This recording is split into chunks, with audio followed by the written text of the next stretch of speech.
یعقوب علیہ السلام نے فرمایا ان قریب میں اپنے رب سے تمہارے لیے بخشش کی دعا کروں گا، انہو هو الغفور الرحیم، بے شک میرا رب بخشنے والا مہربان ہے۔ جب وہ داخل ہوئے یوسف علیہ السلام پہ، یعنی یوسف علیہ السلام کے پاس پہنچے، فلما دخلوا علی یوسف، پھر جب وہ آئے یوسف علیہ السلام کے پاس، آوا الیہ ابویہ، تو یوسف علیہ السلام نے اپنے والدین کو اپنے پاس جگہ دی۔ قد جعلہا ربی حقا، میرے رب نے میرے اس خواب کو سچا کر دکھایا۔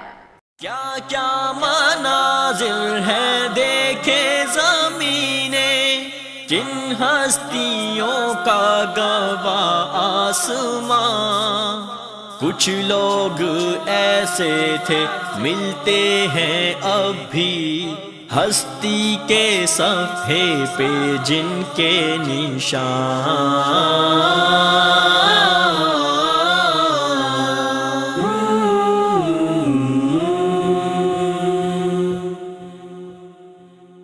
وَقَدْ أَحْسَنَ بِي إِذْ أَخْرَجَنِي مِنَ السِّجْنِ، اور تحقیق احسان کیا مجھ پر میرے رب نے کہ جب اس نے مجھے جیل خانے سے نکالا۔ میرے رب نے میرے خواب کو سچ کر دکھایا، اس نے مجھ پر بڑا احسان کیا جب اس نے مجھے جیل خانے سے نکالا۔ وَجَاءَ بِكُم مِّنَ الْبَدْوِ مِن بَعْدِ أَن نَزَغَ الشَّيْطَانُ بَيْنِي وَبَيْنَ إِخْوَتِي، اور میرے رب کا کیا احسان ہے کہ وہ تم سب کو جنگل سے میرے پاس لے آیا، اس کے بعد کہ شیطان نے میرے اور میرے بھائیوں کے درمیان وسوسہ ڈالا۔ یعنی شیطان نے تو اپنا ایک وار چلانے کی کوشش کی، لیکن میرے رب کا یہ احسان، میں جیل خانے میں چلا گیا تھا اور جیل خانے سے میرے رب نے مجھے نکالا اور آپ سب کو بھی جنگل سے، یعنی اس ریگستانی علاقے سے نکال کے اللہ رب العزت ایک بہتر جگہ لے آیا۔ یعنی بہتر ان دا سینس کہ وہاں اللہ رب العزت نے ان سے کام لینا تھا، بنی اسرائیل کو ٹھکانہ دینا تھا۔ اچھا، اب آپ یہاں دیکھیے کہ کیا یوسف علیہ السلام جیل خانے سے پہلے کسی مشکل میں نہیں تھے؟ کہاں سے نکالے گئے تھے؟ کنویں سے نکالے گئے تھے۔ سب سے پہلا احسان تو یہ تھا اللہ رب العزت کا کہ کہاں سے نکالا؟ کنویں سے نکالا۔ اگر کنویں سے ہی نہ نکل پاتے تو پھر آگے کی تو سٹوری ہی ختم ہو جاتی، لیکن یہاں یوسف علیہ السلام نے کنویں کا ذکر نہیں کیا اور جیل خانے کا ذکر کیا۔ وجہ، کنویں میں کس نے ڈالا تھا؟ بھائیوں نے ڈالا تھا، اور اس وقت بھائی سامنے کھڑے تھے۔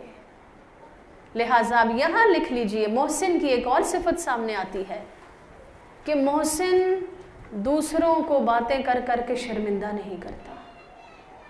اتنی بڑی داستان تھی کہ جب سگے بھائی یوسف علیہ السلام کو بہلا پھسلا کے جنگل میں لا رہے ہیں، کرتا اتار کے ان سے کہہ رہے ہیں کہ اب تم چلو چھلانگ لگاؤ کنویں میں یا ہم تمہیں زبردستی پھینکیں گے۔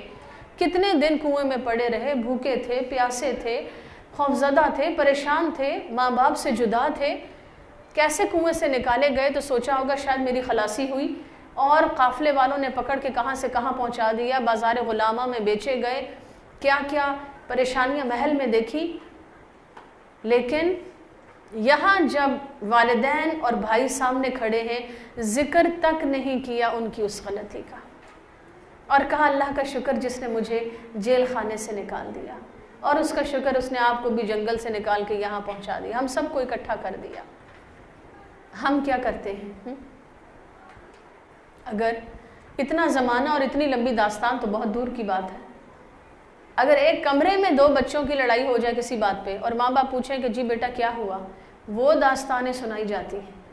اس نے یہ کیا، اس نے پہلے میری کاپی کو ٹچ کیا، پھر اس نے میری پینسل گرا دی، پھر اس نے میرا پین خراب کر دیا، پھر اس نے یہ کیا، پھر وہ کیا۔ اور اگر کوئی ایسی بات ہو کہ جس میں ایک کی غلطی ثابت ہو جائے، یہاں تو اب سب ثابت ہو گیا تھا نا کہ غلطی اخوان یوسف کی ہے، تو پھر تو ہمارے پاؤں شاید زمین پہ نہ ٹکے۔ اگر ہمارے سامنے ثابت ہو جائے کہ جو ہم نے کہا ہم سچے تھے اور دوسرا جھوٹا تھا، پھر تو ہم بڑھ چڑھ کے باتیں کریں اور ایک کے ساتھ 10 ملا کر پیش کریں۔ لیکن محسن ایسا نہیں ہوا کرتا، یوسف علیہ السلام ایسے نہیں تھے۔ نبی اکرم صلی اللہ علیہ وسلم نے فتح مکہ کے موقع پر کوئی ایسا رویہ اختیار نہیں کیا کہ آج مکہ والوں تم مجھ سے معافیاں مانگتے ہو، تمہیں یاد ہے تم نے یہ کیا اور وہ کیا اور کیسے کیسے ہمیں تکلیفیں پہنچائیں اور ہم پر ظلم و ستم کیے اور ہمیں ہجرت کرنے پہ مجبور کیا؟ کچھ بھی نہیں. فرمایا لا تثریب علیکم اليوم، اللہ بھی تمہیں معاف کرے، ہم نے بھی معاف کیا. اور یہاں یوسف علیہ السلام بھی اپنے بھائیوں سے کیا کہتے ہیں کہ اللہ کا شکر ہے کہ میں جیل میں چلا گیا تھا تو اللہ نے مجھے جیل سے نکال دیا. بس کنویں کا ذکر ہی نہیں. لہٰذا عمل کی بات لکھ لیجئے. میں نے کبھی بھی دوسروں کو شرمندہ کرنے کی کوشش نہیں کرنی. کوئی ایسا رویہ، کوئی ہماری گفتگو کا ایسا انداز نہیں ہونا چاہیے جس کی وجہ سے دوسرے لوگ ایمبیرسمنٹ فیل کریں، پریشان ہوں، گھبرا جائیں، شرمندہ ہوں. اسی طرح ہم صرف باتیں کر کے لوگوں کو شرمندہ نہیں کرتے، کبھی ہم لوگوں کو بڑی حقارت کی نظر سے دیکھتے ہیں کہ اگلا شخص گھبرا جائے، پریشان ہو جائے. مثلا اگر اللہ نے ہمیں توفیق دی ہے کہ ہم حجاب کریں اور برقع پہن لیں اور سر ڈھانپ لیں، تو اس کا یہ مطلب نہیں کہ ہم اپنے دل میں اپنی بڑائی کے زوم کے ساتھ جینے لگیں. ہم بڑے نیک لوگ ہیں اور ہم تو بڑے اللہ والے اور بڑے پہنچے ہوئے ہیں، اور کہیں ہمیں کوئی ایسا نظر آ جائے کہ جس نے حجاب نہیں کیا ہوا یا جو ڈفرینٹلی ڈریس اپ ہے ہم سے، تو ہم اس کو ایسی نظر سے دیکھیں کہ وہ بیچارہ گھبرا جائے، پریشان ہو جائے، اور وہ ہمارے ساتھ بیٹھنے میں بھی پریشانی محسوس کرے کہ یہ پتہ نہیں مجھے اب کیا کیا تانے دے گی اور کیا کیا کہانیاں سنائے گی. اسی طرح کسی قرآن کلاس کے موقع پہ، کسی درس کے موقع پہ، مثلاً روٹین میں کوئی بات ہو رہی ہے یا ایک درس و تدریس کا سلسلہ ہے اور وہاں کوئی ایسا شخص آ کر بیٹھ جائے کہ جس شخص کا مثلاً حلیہ ڈیفرنٹ ہے یا جس کا انداز مختلف ہے، اور فوراً ہم اصل ٹاپک چھوڑ کر اس کے پیچھے پڑ جائیں. آج کل تو عورتیں یہ کرتی ہیں، آج کل تو ماحول ایسا ہے، آج کل تو ویسا ہے. ٹھیک ہے، اصلاح کی بات تو کرنی ہے، برائیوں کو ہائی لائٹ اس لیے کرنا ہے تاکہ ہم اصلاح کر سکیں، لیکن ایسا انداز اختیار کرنا کہ جس سے دوسرے لوگ دین سے فیڈ اپ ہو جائیں اور بجائے دین کی بات سن کر ان کو سکون محسوس ہو، اس کے بجائے وہ پریشانی محسوس کرنے لگیں اور وہ شرمندگی محسوس کرنے لگیں اور ایسی مجلسوں میں جانا چھوڑ دیں. یہ انداز غلط ہے.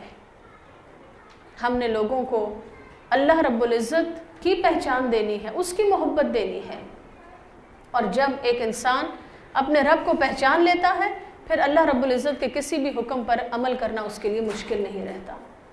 لیکن درس و تدریس کے سلسلے میں بھی اور normal day to day life میں بھی ایک ٹانٹنگ انداز میں گفتگو کرنا، لوگوں کو شرمندہ کرنے والی باتیں کرنا، لوگوں کو لیٹ ڈاؤن کرنے کی کوشش کرنا، یہ غلط ہے. یہ بھی محسن کی صفات کے خلاف ہے. یہاں یوسف علیہ السلام نے تو اپنے اس کتاب میں سے کنویں کا چیپٹر ہی نکال دیا، صرف یہ سوچ کر کہ اب سارے ہنسی خوشی بیٹھے ہیں اور مل بیٹھ کے بات چیت ہو رہی ہے اور اتنی لمبی جدائی کے بعد فیملی اکٹھی ہوئی ہے، اور اب میں یہاں یہ کہوں کہ اچھا ابا جان اب میں آپ کو سناتا ہوں انہوں نے میرے ساتھ جنگل میں کیا تھا اور کیسے مجھے کنویں میں پھینکا تھا. نہیں، محسن ایسا نہیں ہوا کرتا کہ فوراً جہاں موقع ملے دوسرے کو حقیر ثابت کرنے اور اپنی بڑائی کو ثابت کرنے کی باتیں کرنا، یہ انداز غلط ہے. اور کیا فرمایا کہ جو زندگی میں مشکلات آئیں ان میں اللہ رب العزت نے مجھ پر احسان کیا، اور یہ بھی اللہ کا احسان کہ وہ آپ سب کو جنگل سے یہاں لے آیا، اور شیطان نے میرے اور میرے بھائیوں کے درمیان وسوسہ ڈالنے کی کوشش کی، لیکن ان ربی لطیف لما یشاء، اللہ رب العزت میرا رب بہت باریک بین ہے واسطے اس کے جو کچھ وہ چاہتا ہے. یعنی جو کچھ میرا رب کرنا چاہتا ہے بڑی باریک بینی کے ساتھ وہ پلان کرتا ہے اور مشکل سے مشکل حالات کو بہتر بنا دینے کی، بہترین بنا دینے کی قدرت رکھتا ہے. انہ هو العلیم الحکیم، کیونکہ بے شک وہ علم والا ہے، اس کو وہ کچھ پتہ ہے جو ہمیں نہیں پتہ، اور ہر فیصلے اور ہر معاملے کے پیچھے اللہ رب العزت کی کئی حکمتیں چھپی ہیں. آپ دیکھیں کہ اگر وہ کنویں میں نہ ڈالے جاتے تو بازار غلامہ میں کیسے پہنچتے؟ اگر وہاں نہ پہنچتے تو عزیز مصر ان کو کیسے خریدتا؟ اگر عزیز مصر ان کو نہ خریدتا تو وہ ایک جو مشکل صورتحال سے گزرے، جس کے بعد وہ قید خانے میں ڈالے گئے، وہ صورتحال بھی پیش نہ آتی۔ اگر وہ قید خانے میں نہ جاتے تو بادشاہ کے تخت تک کیسے پہنچتے؟ لہٰذا میرا رب ہے جو علم رکھنے والا ہے، میرا رب ہے جو حکیم ہے، حکمتوں والا ہے۔ چنانچہ اللہ رب العزت پر ہر حال میں ٹرسٹ کیا جائے، ہر حال میں اللہ کے فیصلوں کو قبول کیا جائے، اور اس بھروسے کے ساتھ کہ جو باتیں مجھے سمجھ میں نہیں بھی آ رہی لیکن ضرور میرے رب کی حکمتیں اس کے فیصلوں کے پیچھے کار فرما ہیں۔ اور پھر یوسف علیہ السلام نے دعا مانگی، اس دعا کو ہائی لائٹ کر لیجئے اور اس کو زبانی یاد کیجئے۔ ربی قد آتیتنی من الملک وعلمتنی من تأویل الاحادیث، اے میرے رب تو نے مجھے بادشاہت دی اور تو نے مجھے خوابوں کی تعبیر کا علم سکھایا۔ اب یہاں سے اصل دعا شروع ہوتی ہے، فاطر السماوات والارض، اے آسمانوں اور زمین کو پیدا کرنے والے، انت ولی فی الدنیا والآخرہ، دنیا اور آخرت میں میرا ولی، میرا مددگار، میرا ساتھی، میرا دوست تو ہے۔ توفنی مسلمن، تو مجھے فرما برداری کی حالت میں فوت کرنا۔ اب آپ دیکھیے کہ بادشاہت مل گئی، دنیا مل گئی، شان و شوکت مل گئی، ساری فیملی مل گئی، ہر غم خوشی میں بدل گیا۔ جو کچھ ایک انسان خواب میں بھی نہیں سوچ سکتا وہ سب کچھ بھی اللہ رب العزت نے یوسف علیہ السلام کو عطا کیا۔ پھر ایک جوانی، ایک پختگی، علم و حکمت، خوبصورتی، کس چیز کی کمی تھی؟ لیکن ان تمام نعمتوں کے ہوتے ہوئے یوسف علیہ السلام کی توجہ اپنے رب کی طرف۔ ان میں سے کوئی بھی نعمت یوسف علیہ السلام کو مغلوب نہ کر سکی کہ یوسف علیہ السلام اسی کے پیچھے چل پڑتے اور اپنے رب کو بھلا دیتے۔ یہاں محسن کی صفت لکھ لیجئے، ہر قسم کی نعمتوں اور برکتوں اور شان و شوکت کے باوجود ایک محسن کی ساری توجہ اس کے رب کی طرف ہوتی ہے، اور وہ دنیا کو مقصد نہیں بناتا، بلکہ اس کا مقصد کیا ہے، اس کی خواہش کیا ہے، وہ کیا چاہتا ہے؟ توفنی مسلمن، الہی مجھے مرتے دم تک اپنا فرما بردار رکھنا۔ ان کی زندگی کا مقصد اللہ کو راضی کرنا، اللہ کی فرما برداری، اور وَأَلْحِقْنِي بِالصَّالِحِينَ، مجھے نیک لوگوں سے ملا کے رکھنا۔ یہ جو دعا کا حصہ ہے الحقنی بالصالحین، نمبر 1 مراد ہے کہ اے اللہ مجھے دنیا میں نیک صحبت عطا کرنا۔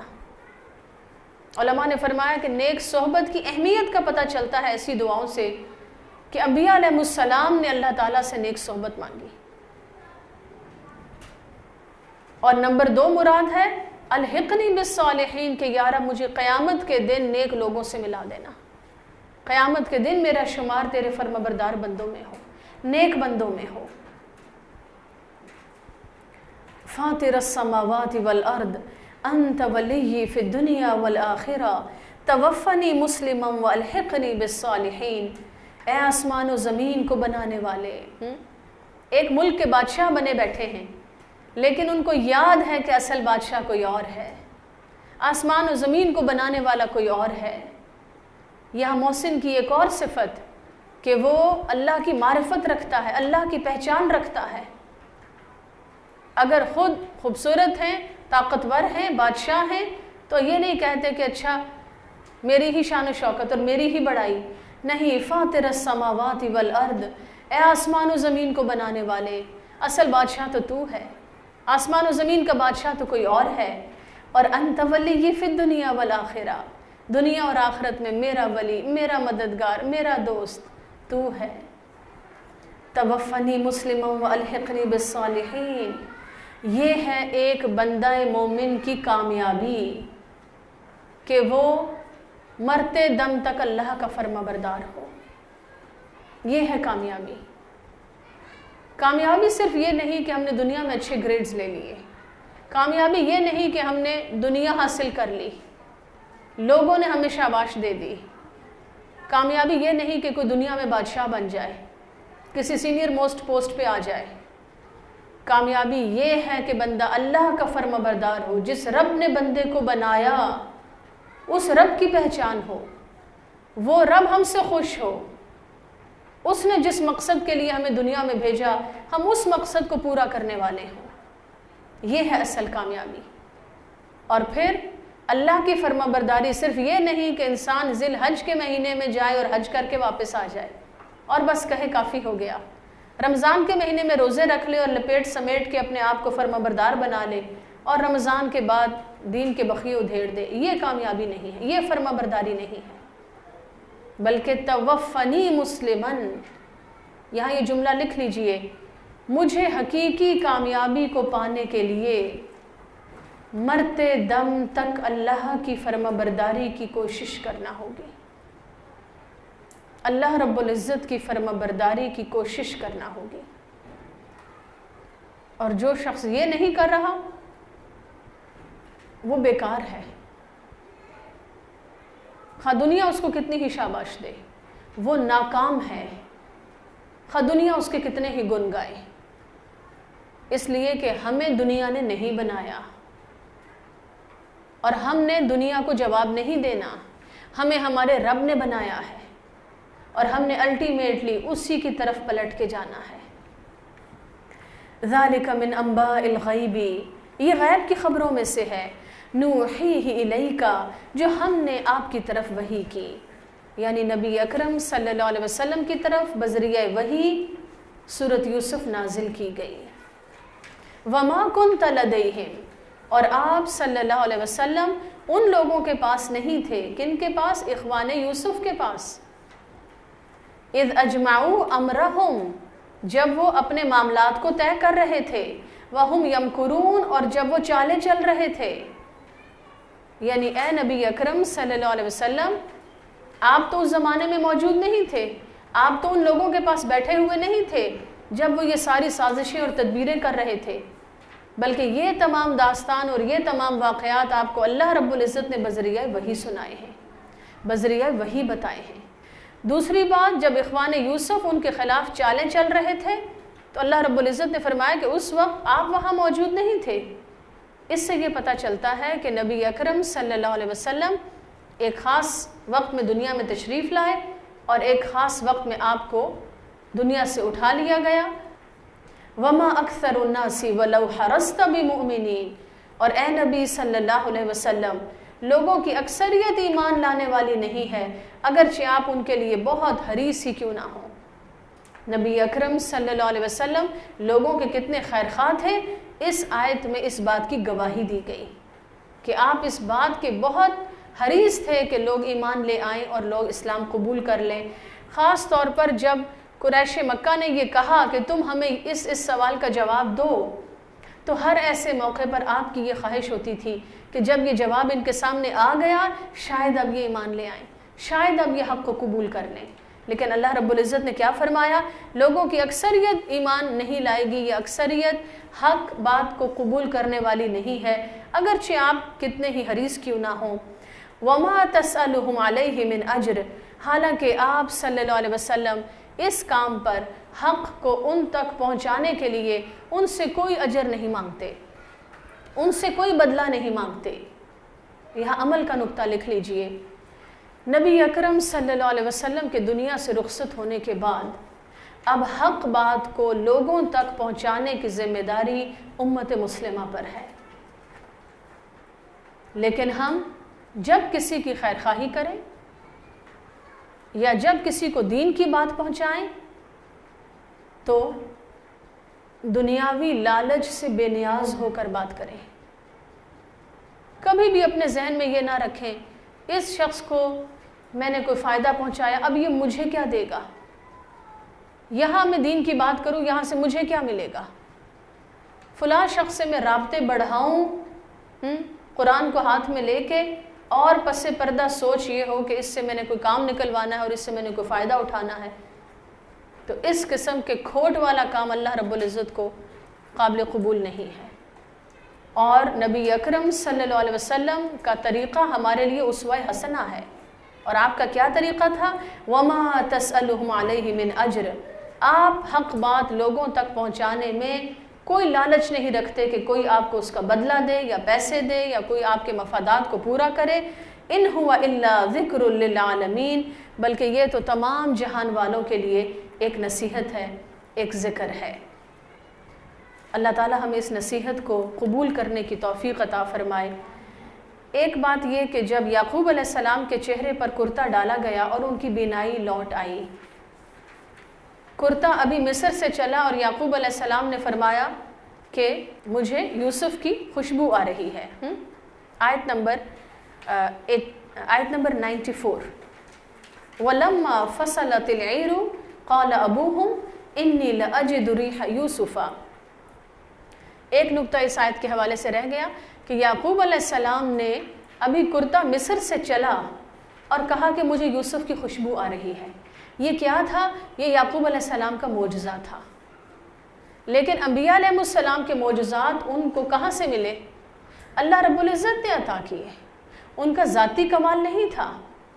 اگر یعقوب علیہ السلام کا یہ ذاتی کمال ہوتا کہ ان کو پتہ چل گیا خود سے خود کہ یوسف علیہ السلام کا کرتا آ رہا ہے، تو آپ دیکھیے کہ جب یوسف علیہ السلام قریب کے جنگل میں کنویں میں پڑے ہوئے تھے تب یعقوب علیہ السلام کو خوشبو کیوں نہیں آئی؟ ٹھیک ہے، جب قریب کے جنگل میں کنویں میں بے بسی کی حالت میں تھے تو تب تو یعقوب علیہ السلام نے نہیں کہا کہ مجھے تو یوسف کی خوشبو آ رہی ہے، بلکہ اس وقت بھی یہی کہا کہ مجھے اللہ کی طرف سے جو علم دیا گیا ہے اس کی روشنی میں میرا یہ خیال ہے، یعنی ان کی یہ سوچ تھی، ان کا یہ خیال تھا کہ یوسف علیہ السلام محفوظ ہیں. یہاں جب کرتا ابھی مصر سے چلا، قافلہ ابھی مصر سے چلا کرتے کو لے کے، تو جو یعقوب علیہ السلام کو خوشبو محسوس ہوئی یہ دراصل کیا تھی؟ اللہ رب العزت کی طرف سے آپ کو ایک معجزہ دیا گیا. اسی طرح وہی کرتا جب بیٹے لے کر آئے اس پہ خون لگا کے، تو یوسف علیہ السلام کے لیے غم کا سبب تھا نا، غم کا سبب. خون سے بھرا ہوا ہے اور بیٹے کہہ رہے ہیں کہ اس کو بھیڑیا کھا گیا. اور وہی کرتا یعنی یوسف علیہ السلام کا ہی ایک کرتا اب لا کر جب ان کے چہرے پہ ڈالا گیا، یعقوب علیہ السلام کے چہرے پہ، تو ان کی بینائی لوٹ آئی اور ان کے لیے خوشی کا سبب بنا. اس سے کیا پتہ چلتا ہے کہ اسباب و وسائل تو وہی ہوتے ہیں، لیکن ان سے ہمیں فائدہ اگر پہنچے تو وہ اللہ کے اذن سے ہوتا ہے. لہٰذا اگر ہم نقصان سے بچنا چاہتے ہیں اور فائدہ حاصل کرنا چاہتے ہیں تو ہمیں اللہ رب العزت کی طرف رجوع کرنا چاہیے. اور کسی چیز سے فائدہ پہنچے تو یہ نہیں سوچنا چاہیے یہ تو کرتے کا کمال ہے. کرتے کا کمال نہیں ہے. اگر کرتے کا کمال ہوتا تو پھر اس وقت بھی کرتا بول کے کچھ بتا دیتا، اس وقت بھی معاملہ مختلف ہوتا. لیکن بات یہ ہے کہ اللہ رب العزت اپنے بندے کو جس طرح چاہے، جہاں سے چاہے فائدہ پہنچانا چاہے تو فائدہ پہنچا سکتا ہے. اللہ تعالیٰ مسبب الاسباب ہے، تمام اسباب اس کے ہاتھ میں ہیں. اللہ رب العزت ہمیں بہترین اسباب مہیا فرمائے، ان سے بہترین فائدہ اٹھانے کی توفیق عطا فرمائے. لیکن ہم دنیا میں کسی بھی مقام و مرتبے پر پہنچ جائیں، اللہ تعالیٰ ہمیں بھی یہی خواہش عطا فرمائے جو یوسف علیہ السلام کی تھی، توفنی مسلما والحقنی بالصالحین. مرتے دم تک اللہ ہمیں فرما برداری کی توفیق عطا فرمائے اور ہمیں دنیا اور آخرت میں اپنے نیک بندوں میں شمار کرے. الہی آمین. وآخر دعوانا ان الحمد للہ رب العالمین. سبحانک اللہم وبحمدک نشہد ان لا الہ الا انت نستغفرک ونتوب الیک. السلام علیکم ورحمۃ اللہ وبرکاتہ. کچھ لوگ ایسے تھے ملتے ہیں اب بھی ہستی کے صفحے پہ جن کے نشان